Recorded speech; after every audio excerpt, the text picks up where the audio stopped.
I should have listened to my mom. She used to say some trips just weren't meant for us, without ever explaining exactly why. She'd say it with that quiet tone, full of pauses, like someone feeling something they couldn't quite put into words. And maybe that was it, a warning that didn't come from logic, but from deep inside. Back then, I laughed. Thought it was just her being dramatic. Now I understand. My name is Jack. Back in 1993, I was 23, and my backpack had been part of my body for so long I barely noticed it anymore. I had been traveling with 3 friends, Diego from Argentina, Sofia from Portugal, and Khalil from Morocco. We met years ago in a hostel in Prague, bonded over beers and stories, and realized we all shared the same obsession, finding forgotten places. Hidden spots lost in time, untouched by modern life. We spent nearly 3 years exploring together. Southeast Asia, the Himalayas, remote villages in northern Africa. We slept in mud huts, shared meals with people who didn't speak our languages, and wandered through landscapes that felt like the edge of the world. Our only compass was curiosity, and that curiosity is what brought us to Venezuela. We were wandering through a small riverside town, buying fruit at a local market, when we met the old man. Wore loose, sun-bleached clothes, and had the kind of calm eyes that usually come with age or secrets. He approached us smiling and struck up a conversation. Said it was rare to see foreigners out there. Asked where we were going. We told him about our documentary, about how we were looking for remote communities, untouched by globalization. That's when he mentioned the tribe. Said it was hard to find, deep in the rainforest, no roads, no signs, no outsiders. But he spoke of them with reverence. Said they were keepers of old ways, spiritual people who lived like their ancestors. He called it a place where the soul remembers. That was enough for us. We left the next morning at dawn. The journey was brutal. The deeper we went, the thicker the jungle became. Sometimes the trail disappeared completely, swallowed by roots and vines. Other times, we walked through mud so deep it nearly took our boots.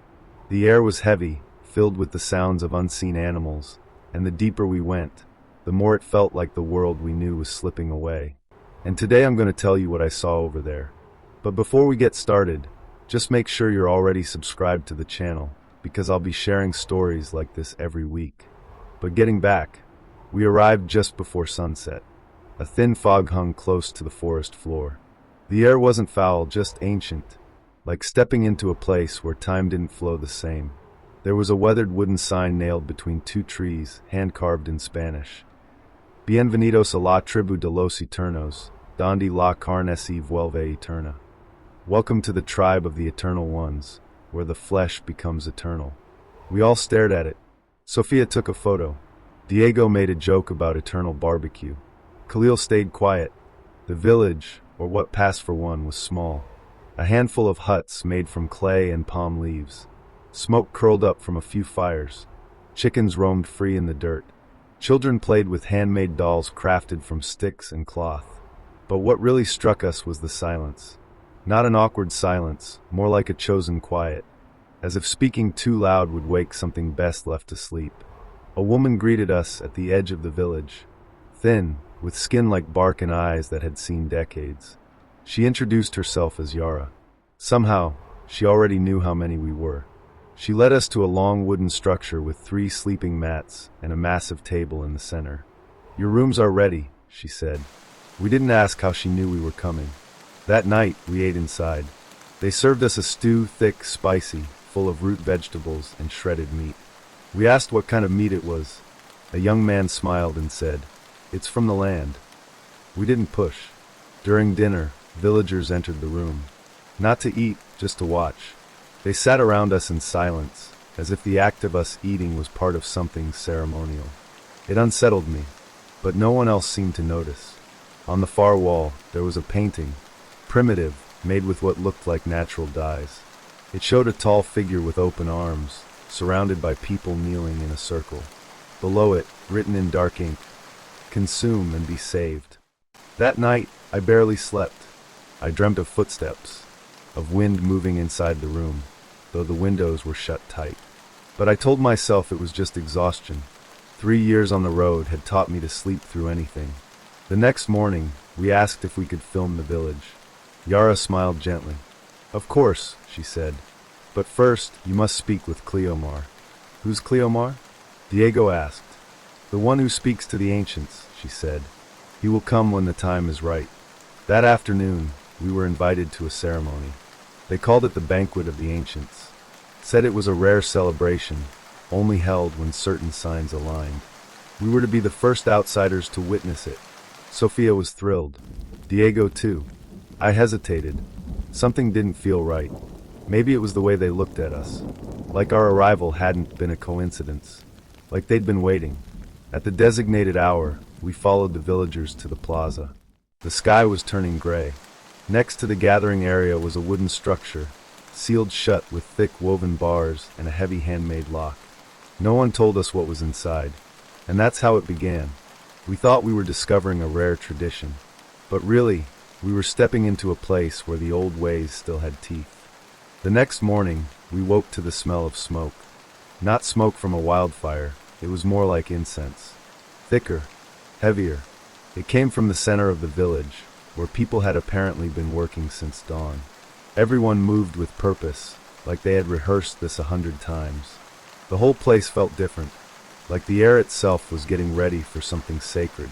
From our room, we watched villagers carrying handmade clay pots, large dyed fabrics, bundles of herbs, and baskets full of colorful fruits we'd never seen before. Some carried instruments. Others just stood silently, watching, as if overseeing preparations. But the look in their eyes was the same, a quiet joy. As if something important, maybe even holy, was about to happen. They're really going all in with this ritual, Diego said, trying to sound casual. Khalil, on the other hand, had started to change. He wasn't talking much, just watching. During breakfast, he looked restless, twitchy. Said it was the heat, or maybe the bitter drink Yara had given us. To prepare the spirit, she'd said. But something about him was off. I noticed. So did Sophia. No one mentioned it. Later, we each went exploring different parts of the village. We did that often. It helped us capture individual impressions, unique perspectives for the documentary. Diego spent time near the clearing where men played drums. He told me later they didn't speak to him, just kept drumming, a deep rhythm that mimicked a heartbeat. Sometimes they'd all stop at once, as if answering a signal only they could hear, then pick up the beat in perfect unison. Sophia went to the area where the women were preparing food. She said they welcomed her warmly, but didn't talk much. She described how they handled the meat with almost ceremonial precision. Long, careful cuts, like it mattered where they started and where they ended.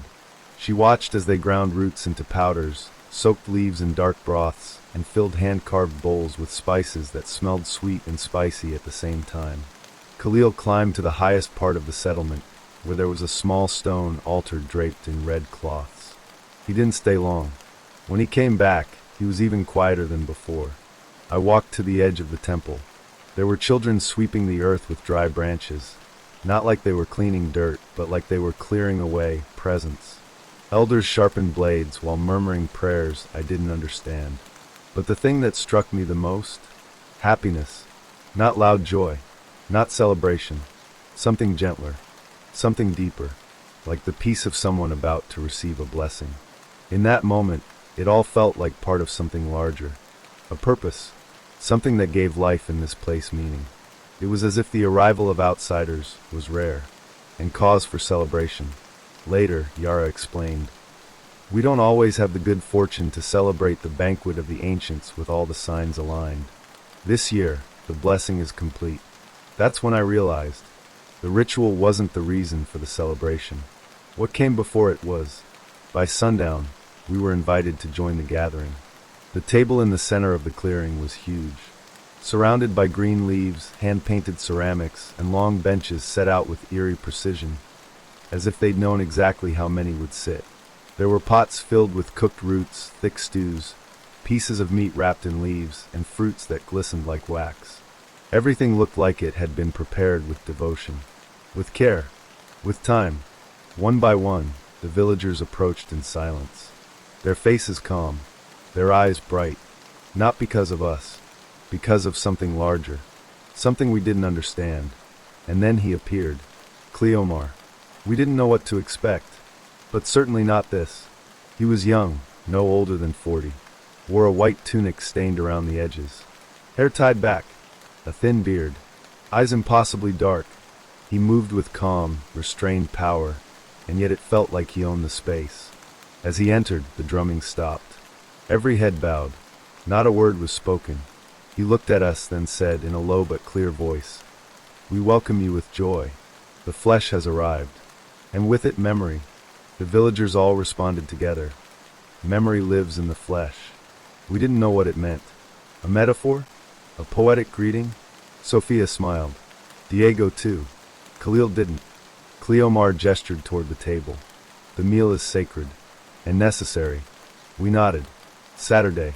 8. The flavors were intense. Complex. I couldn't tell what any one thing was.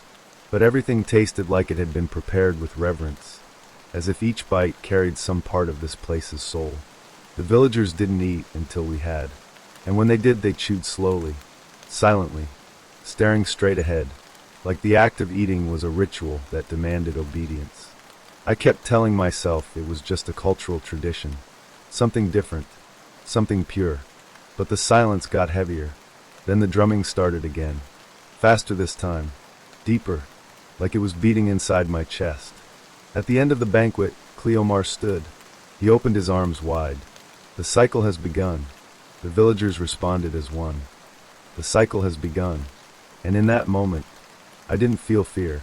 I didn't feel doubt. I felt something else. I felt honored. As if somehow everything made sense. As if I was part of it. The next morning, I woke up feeling wrong. Not sick. Not in pain. Just foggy. Like someone had smeared something behind my eyes. I remembered the night before, the banquet, Cleomar's calm face, the chant they all repeated with such devotion.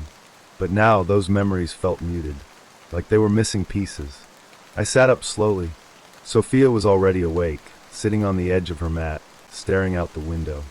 Diego was still asleep, breathing heavily. Khalil's bed was empty. Did he leave already? I asked. Sophia shook her head. The blankets folded. But I didn't hear him leave. Not even the door. That wasn't like Khalil. Even when he was quiet, he always left a note. Something. But now nothing. Just a neatly made bed and an empty space. We went to ask Yara. She met us with that same calm smile that, by now, was starting to get under my skin. He was called early, she said. He's preparing. Preparing for what? Sophia asked, her brow tense. Yara didn't blink. He was blessed. Sometimes some are chosen to walk closer to the ancients. We had no idea what that meant, and she didn't explain further. We searched the entire village that morning. We checked the paths between the huts, the edge of the forest, the stone altar on the hill where Khalil liked to sit and write. Nothing. We asked 3 different villagers. Every answer was the same. He's with the ancients. He'll be back soon. Don't worry. He's safe. But there was something in their tone, a slight hesitation before speaking. Averted eyes, like they knew something, but wouldn't say it. Diego started getting pissed. He knocked on the door of a hut where he'd seen Khalil talking with someone earlier that week. A woman opened the door. She didn't look at us. Her hands trembled. She just said quietly, "I haven't seen him since the banquet." Sophia started crying. Softly. Silently. This wasn't normal. It was like the whole village had agreed to pretend he wasn't missing. Like they accepted it. That was when we saw them. The outsiders. For the first time. 3 people, 2 men and a woman. They didn't look like villagers. Or tourists. They wore modern clothes, clean boots, technical backpacks. They were coming out of the temple, talking with Cleomar.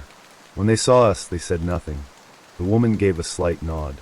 Then all 3 disappeared into a hut we'd never seen open before. I asked Yara who they were. "Pilgrims," she said simply. "They come from time to time." She didn't say more. The rest of the day was eerily quiet. No kids playing. No drums. No smoke from cooking fires. No smell of stew or roasted meat. The whole village felt like it was holding its breath. Sophia wanted to keep searching, but every time we tried to leave our area, a villager would gently redirect us, smiling polite but firm. Better to rest today, they said. It's a day of silence. Diego isolated himself, sitting on the steps of our hut, staring into the treeline like Khalil might just walk out of it. I tried to keep calm, but there was something in my chest, a slow pressure like a rising tide. Like the village wasn't surrounding us with walls. It was doing it with silence. At dusk, we noticed something new. The old wooden sign at the entrance, the one with the eerie phrase, had been covered. A thick red cloth now hung over it. At its base, someone had placed flowers. Fresh, arranged with care. It looked like an altar, or a memorial. That night, there was no dinner. No one came to get us. No one knocked. The village seemed to sleep, but it wasn't real sleep. The houses were dark from the outside. But from inside, shadows moved.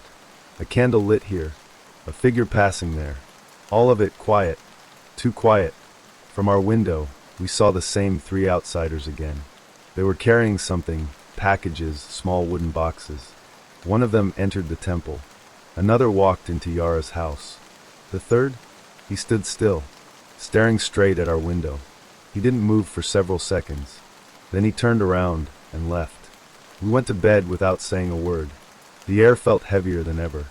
The wind whispered through the cracks of the hut, like it carried words we weren't supposed to understand. The last thing I heard before I fell asleep was a metallic sound. A heavy click, like a lock being turned from the outside. That's when I realized it wasn't just Khalil who was missing. We were starting to disappear, too. The next morning, there were no birds. No footsteps. No children laughing. Only the creaking of old wood under the rising heat. I woke up with my eyes crusted shut, like I'd been asleep for days. I moved slowly. Diego was already awake, sitting on his mat, staring at the floor. Sophia was outside, alone, seated on the edge of the hut. No one spoke. It was like we all silently agreed that we could no longer pretend everything was fine. We decided to look for Khalil. More seriously this time. It was the only thing left to do. Each of us went a different direction. I walked toward the back of the main hut. Sophia took the trail heading north, deeper into the jungle. Diego went down toward the temple. That's when I found it. A small structure made of warped wooden planks, half hidden behind a pile of logs and dry brush. The door was barely latched. I pushed it open gently. Inside, the air was thick, damp, and something else, sour.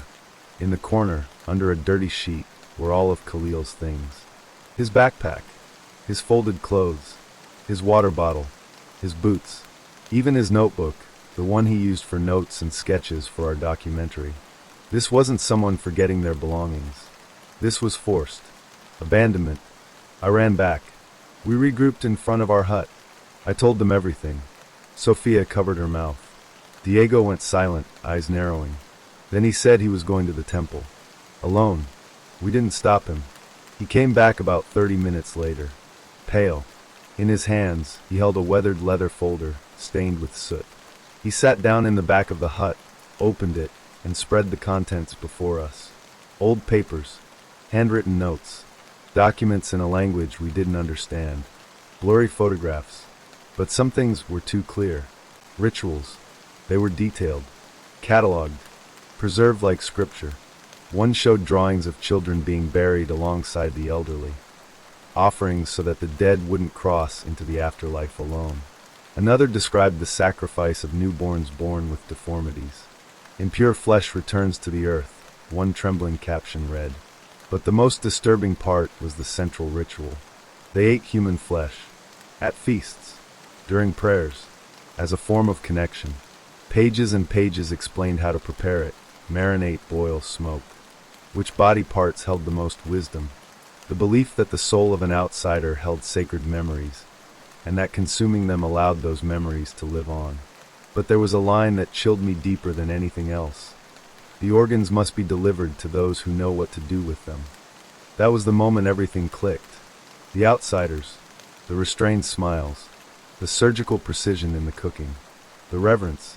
The villagers truly believed it was a sacred cycle, a divine tradition, a gift from the ancients. But the others, the outsiders who wore modern boots and clean shirts, who didn't join in the ritual, they were the harvesters, the traffickers. That night, we decided to run. We packed whatever we had, not much, and moved silently, each taking a slightly different route to avoid being noticed.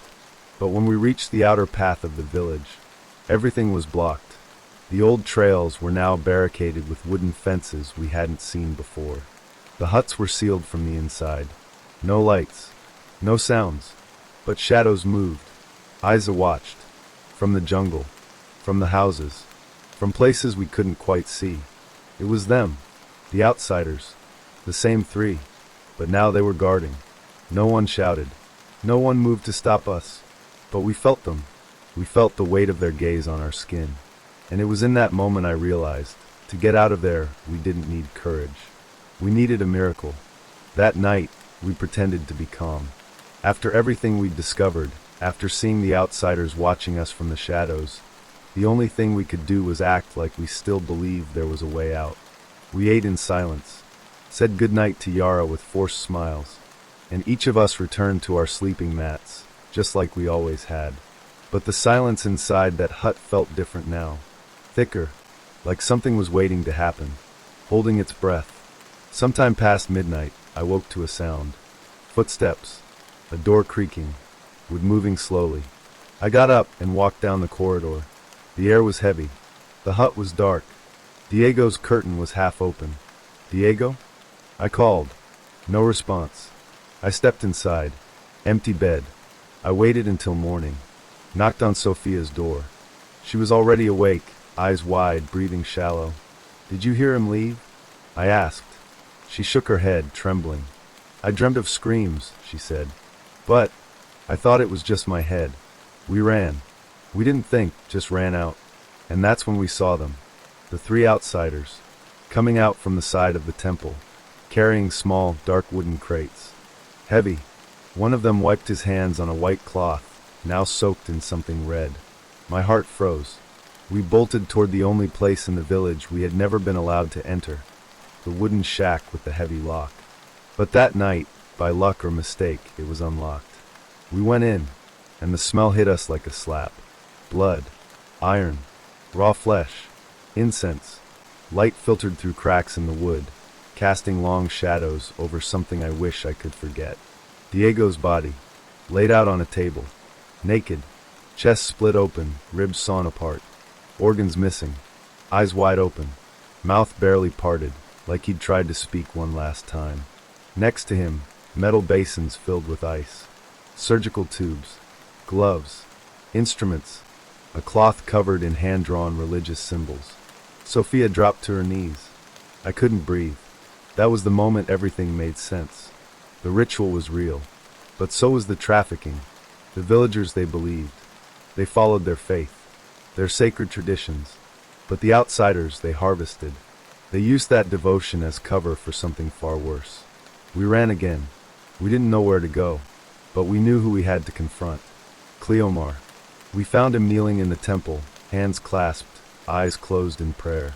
When he saw us, he rose calmly. Not startled, not afraid. "So you've seen," he said. "Why?" I screamed.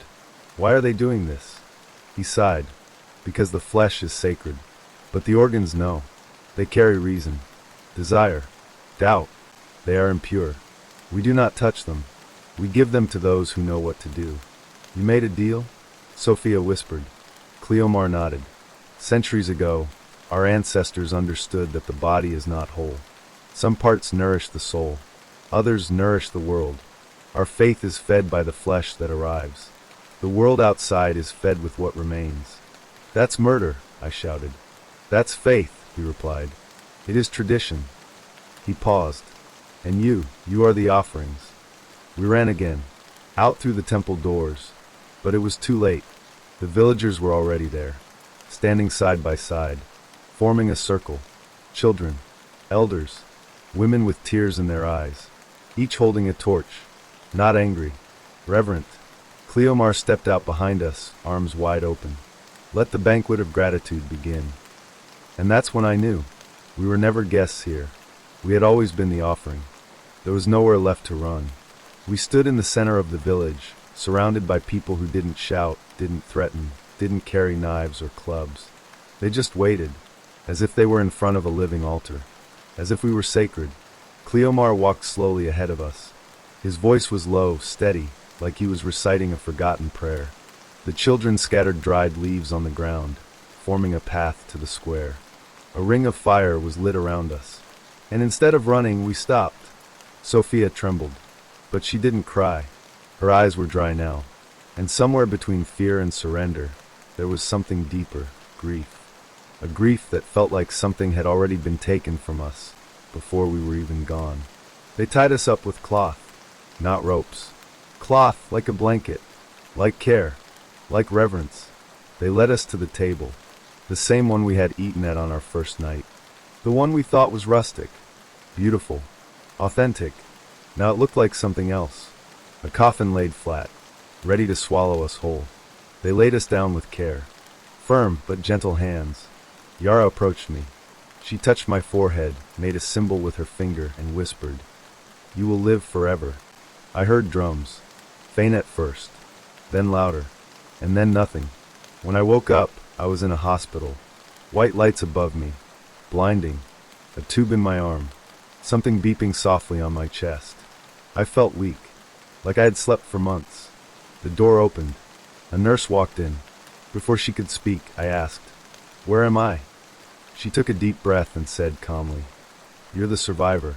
You're here because someone else made it out and called the police." "Sophia?"